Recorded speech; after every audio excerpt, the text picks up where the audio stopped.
Good evening. As we enter the second week of this latest heat wave, London Fire Brigade's warning of an extreme risk of fires has come to pass. In Walthamstow last night, flames spread along a railway line, through back gardens and into people's homes. It follows a similar fire in Stratford. The prolonged heat we're having, coupled with the wind, has made for tinderbox conditions. With our first report this evening, here's our correspondent Simon Harris. It spread in a matter of minutes. These pictures were filmed by a couple from their upstairs window. They were alerted by the noise of a tree falling onto railway power lines and dialed 999. As I was speaking to them, it started crackling and popping and sparks were flying off it, and I said it's going to set on fire. And there were loads of really loud bangs, and I'm assuming that was the electricity sort of surging. And then the tree caught where it sparked off the lines. And that set fire to our neighbour's shed roof. I think from you putting the call in to there being about 7 or 8 sheds or studios ablaze was about 8 minutes. Fanned by the wind, the Walthamstow wildfire raced along the side of the railway line. My husband ran out because we saw where the smoke was coming from. He come to move the car and then he called me and told us to get the kids and get out. So I grabbed the kids and the dog and we come out just as the police had cordoned it off. Today, homeowners were counting the cost. One house was destroyed, along with garden sheds, studios and summer houses. A section of the Weaver line, part of the overground, has been shut all day. Trackside equipment has been scorched. At one point, more than 100 firefighters were tackling the flames, trying to stop them spreading from gardens to homes. For many Londoners, last night's breeze was refreshing, but not for people here. The authorities now say there's an extreme risk of more wildfires in and around London until Thursday. That is largely because of the wind. So any small fires that ignite are rapidly spread by that wind. Spectacularly, as you saw in LA a couple of years ago, but on a slightly smaller scale, we've seen that the impact of the wind in Walthamstow. The fire service says it's too early to say for certain what caused the fire, but the broken limb of a charred tree may be a clue. It's close to the railway power lines. Petros says he warned his housing association landlord it needed pruning. They came to cut it and they've cut the wrong side. They said that the other side's a bit too dangerous, but nevertheless that was the whole point they were called for. The housing association told us it's not allowed to carry out tree works next to a railway. I will get to the bottom of this, and as soon as I have clear information as to the cause of the fire, I will share that with people, because they do have a right to know, and we need to understand whether that has implications for a community that has several train lines running through it. There were a lot of things we had in storage that we've lost, and they were very precious to us. But we're extremely lucky that it didn't get to our house and that our family were okay. Tonight, extra firefighters are on standby in London in case they're needed to deal with this lethal combination of wind and flame. Simon Harris, ITV News, Walthamstow. Now, life is about to feel very different for the MP for Holborn and St Pancras. Sir Keir Starmer is just days away from stepping down as Prime Minister and will go from running the country to spending a lot more time in his constituency, dealing with things like crime, transport and potholes. Until then, there's still business to be done, and today Sir Keir faced his final Prime Minister's questions, where he said he was proud of what he'd achieved. But do people in his constituency agree? Here's our political correspondent, Simon Harris.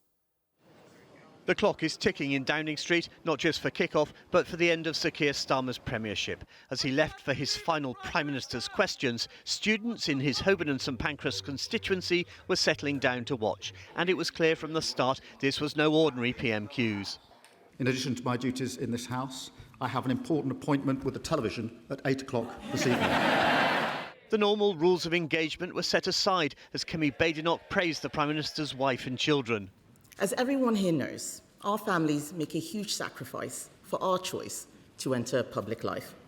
So I hope he will allow me to draw our time together to a close by thanking them for the love and support they have given him throughout his time in office. Prime Minister. She has extended kindness to me privately at very difficult times, including when there was an attempt to burn down our family home, which deeply affected my family. She reached out to me. And when my brother died of cancer, she reached out to me privately. The politics students watching at Regent High in Somerstown have lived under 7 Prime Ministers. We can really tell that the way that the UK politics is going on is that it's really messy. His leadership style was the thing that let him down the most. He'll be known as a more cautious PM than anyone else. He wasn't able to carry out a lot of his promises. His main manifesto was change, although some would say there wasn't much of a change. Are you sorry to see him go? Not really. I can say I'm sorry in terms of how he is as a Prime Minister, but some of the scandals he's faced, I'm not sure if I 100% respect him as a man. I think he'll be remembered in a great light and not really for his mistakes nearing the end of his reign. So what now for the departing PM, who won his seat at the last election with a majority of more than 11,000? Downing Street has let it be known Sir Keir has no plans to resign as the MP for Holborn and St Pancras. A by-election here would have been potentially awkward for the new Prime Minister because of the strong challenge Labour faces from the Greens in some parts of London. Goodbye. At the end of Prime Minister's questions, he left a cheers from the Labour MPs who so badly wanted him gone. Simon Harris, ITV News, Somerstown. Good evening. From their bedrooms, they wreaked havoc on Transport for London, costing the city nearly £40 million. Over several days in 2024, Talha Joubert and Owen Flowers directed an attack that interfered with refunds and TfL's Oyster system and came close to causing catastrophic damage. Today, both Joubert, who's from Bow, along with Flowers, were jailed for more than 5 years. Our political correspondent Simon Harris reports now on how two teenagers came close to shutting down London's transport system. Talha Joubert is the teenage hacker who launched a cyber attack on Transport for London from his bedroom in East London. A member of a shadowy group called Scattered Spider, this is the moment he was arrested. And this is his accomplice, Owen Flowers, arrested at his home in the West Midlands. Together, the two cyber criminals came close to paralysing London at the end of August 2024.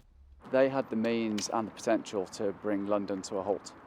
And when you think about the severity of that, not just in terms of our daily lives, but the subsequent economic impact and then the potential wider risk to things like health and well-being, I mean, it could have been truly a catastrophic incident. Joubert and Flowers tricked a TfL help desk into resetting a password which allowed them to launch their assault. The attack forced TfL to shut down its entire computer system and disconnect it from the internet.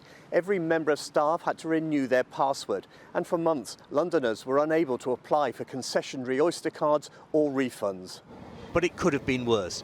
TfL computer engineers managed to stop the attack spreading to the underground or disabling the capital's traffic light system. We acted very fast to contain the cyber attack, and therefore the impact on London was limited. The travelling public were by and large able to travel as they would have normally. There was some impact to our digital systems, but most of the impact was internal to TfL.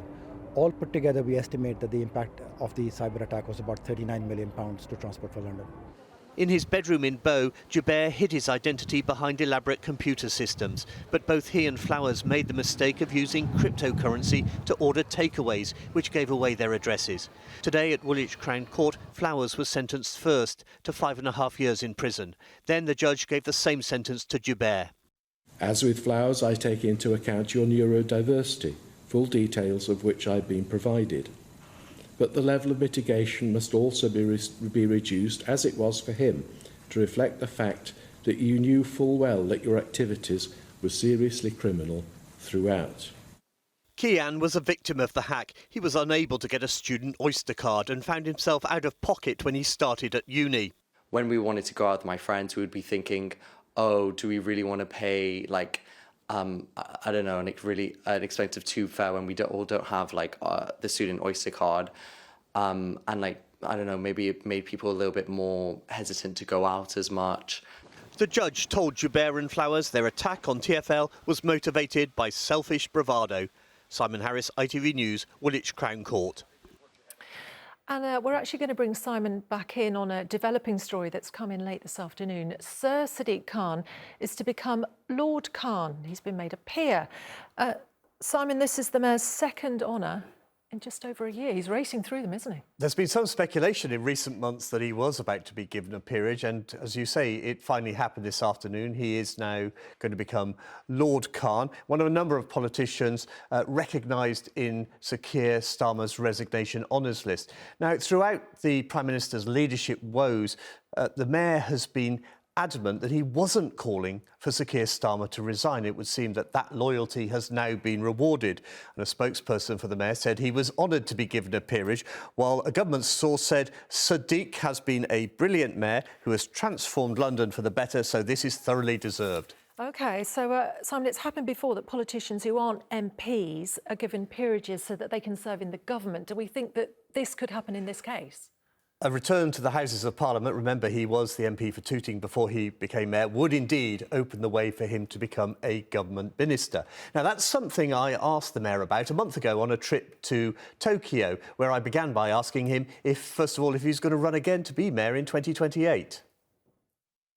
I'll make a decision and an announcement in due course. Dawn Butler would like to know now.